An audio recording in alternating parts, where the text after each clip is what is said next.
Hello.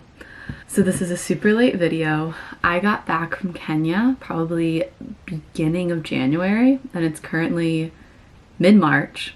So that's just one testament of how crazy my life has currently been. But I really wanted to sit down and film what I packed for Kenya because it's kind of an interesting trip. And truth be told, when I packed, I didn't even know what I needed. And now having been on the trip, there are definitely some things that I wish I had known beforehand. So I'm making this video so that you don't make the same mistakes that I did. Okay, let's get into the details. I was in Kenya end of December for 9 days, and I only packed my trusty backpack. Here she is. This is the Osprey 45-liter backpack.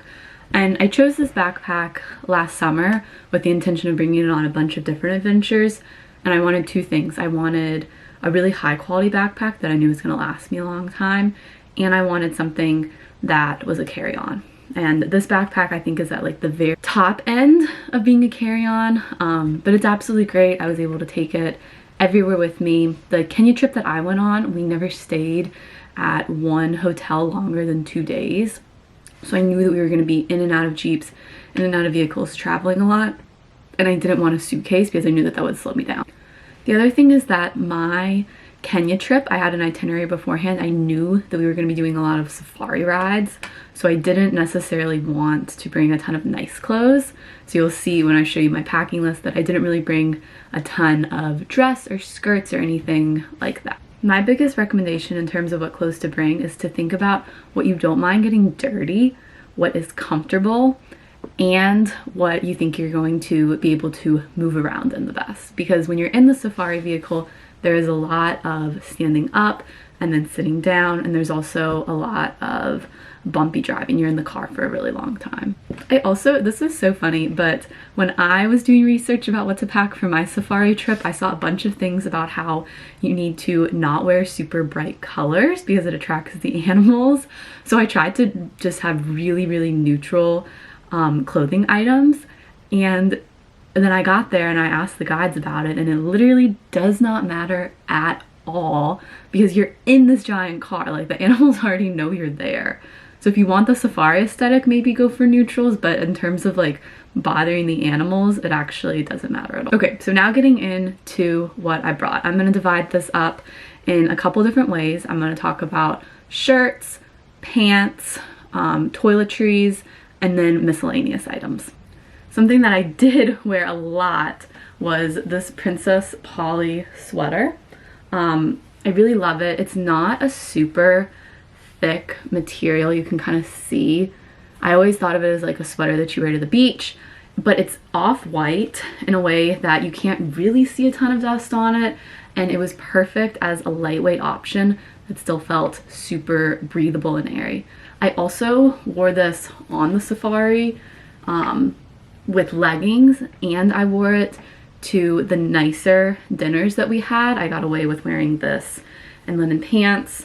So it kind of doubled my nice outfit so that I didn't have to pack an additional nice outfit. Okay, and like I said, I tried to follow like a really neutral color scheme, which I didn't end up needing to do at all, but kind of added to the clothing aesthetic for the week. Next I'm gonna get into some long sleeve t-shirts. So this one right here was an impulse buy right before the trip because I just wanted another long sleeve shirt. This one is actually from Old Navy. Their activewear is awesome, but it was lightweight and comfortable, and it was really good for the mornings. When we were in Amboseli, I wore this a lot. Next shirt is an all black one from Girlfriend Collective. This one is a bit cropped, as you can see, and it's also like a little tighter fitting. So I wore this one on safari, and I also wore this one a lot in the travel days. Girlfriend Collective has really good materials. I wore this a decent amount, and it never smelled that bad. So I think they have some sort of cool odor wicking thing in it, which is nice because I smell. Next, I had this little number. This is a Free People dupe from Target. I absolutely loved this one. I wore it with leggings a lot. Same kind of vibe as the others. It's super, you can really see it. It's super lightweight and I really like that. It has a slight crop to it, which I was a little nervous about because one of the things that they included on our welcome guide when we were going to Kenya was that women needed to really dress conservatively. I definitely think that you should because it shows respect, and if there was specifically like on the guide, you should follow the guides. But I did find that we, with the safari, were primarily around other tourists. I was nervous about wearing this because it was a little bit of a crop, so I wore like high-waisted leggings with it. Other girls and people on my trip didn't necessarily dress conservatively. There were lots of like t-shirts and shorts or like little dresses, and I don't think that it is quite as strictly upheld as I thought it would be. So take that into account if you're going there. If you know it's going to be hot, maybe have like some comfy options, but I do think you can also bring shorts and then feel out the vibe for your safari group, or ask your guide because the guides will know. Okay, next we have short sleeve shirts. I only brought 2 short sleeve shirts and I actually really regret that because I wish that I had more. I think they're wonderful for layering, but I brought 2, both from Old Navy, but they're just like very basic thin material. I brought it in black, and then sticking with the safari aesthetic, I got it in this green color. There's some dirt on it, but these are really good for wearing with leggings on, especially the afternoons when it would get a little bit hot. What I would usually do is I would start the day in like a jacket, and then I would, as the day goes on, take the jacket off and have one of these. I also brought 2 tank tops. I wear these most of the time just as like bras, but they definitely, you could take them off. And I wore these when I was just lounging around in the rooms. So I have this little one from Aerie. I absolutely love, love, love Aerie for workout stuff, or hiking clothes or travel clothes, because they're so comfortable and they last a really long time. I've had this one almost 2 years and it is just like new. And then I have this one from Free People Movement, same type of deal. I really like it. I wore it underneath long sleeve shirts and it just added like another layer of warmth in the morning, which was very handy. Okay, and then my final shirt that I brought was just this kind of waffle knit long sleeve shirt, and I wore this on a couple safaris. I also wore this to sleep in. A lot of the accommodations that you're going to be sleeping in if you're visiting the national parks in Kenya are going to be like glamping type deals, so it does get a little bit cold at night, and I found that this shirt underneath the covers was absolutely perfect. Okay, so now getting into pants. Like I said earlier, I wasn't sure about what the vibe was going to be in terms of dressing conservatively, so I didn't bring any shorts, and I kind of regret that. I don't think I would have worn shorts on the safari necessarily, but the shorts would have been super, super comfortable to wear when I was just lounging around or when there was downtime or breaks, or to sleep in, because I like to sleep cold, and wearing the pants, sometimes I got like a little hot at night. But very first pair of pants, definitely the star of the show, are these. They're a really comfy pair of Abercrombie pants. I don't know how long ago they were released because I thrifted them, but they are absolutely phenomenal and they were so, so great. I wore these on the plane. They're thick enough to be comfortable because planes are always freezing, but they're light enough to where I was on safari and I wasn't super hot. Also, the color blocks dust very well. The color goes with everything. It was just a really good vibe. I wore these probably, I wore them on the plane. I wore them on 2 separate safaris, and I wore them for our very last night end of trip dinner. So I cannot recommend them enough. The one thing is they wrinkle a little bit easily, so you have to be careful when you fold them. I just kind of wore them wrinkled because I don't really care. But if that's something that bothers you, maybe keep them in the shower with you or make sure you fold them well. I brought 2 pairs of shoes. Like I said, I only brought a backpack and shoes take up a ton of space, so I didn't have a ton of space to work with. But I chose my shoes very carefully and still ended up messing up, so don't make the same mistake that I did. First pair of shoes I brought were these hiking boots. They're my absolute favorite. They're the Merrell Women's Moab. I've had them for 4 years. I got them before a trip to Yosemite. They're absolutely amazing. I love them as hiking shoes. I think they're gonna last forever because I've hiked a ton in them and they barely have any wear and tear at all. But these are not the shoe for going on safari in Kenya. As unfortunate as it is. First off, I had to wear these on the flights over there, which you're gonna be in the plane for probably like 20 hours, getting from the US to Kenya. And they were so bulky. I really don't like wearing them when I'm not hiking, so I was annoyed by that. And like I said earlier, when you're actually in Kenya, in the safari vehicles, you are constantly sitting up and then standing on the seat looking out the front of the vehicle. So it's constant like up and down, up and down. And these were just too bulky. Just too bulky. I think if it had been a straight hiking trip, obviously you want your hiking boots, but this really wasn't. We didn't hike a ton because you can't just like walk out in the national parks because there are animals, but these were just not the move. And they're not super practical for wearing with other outfits because you don't really wear these out like on the town. So recommend for like life and for hiking, but not for safari.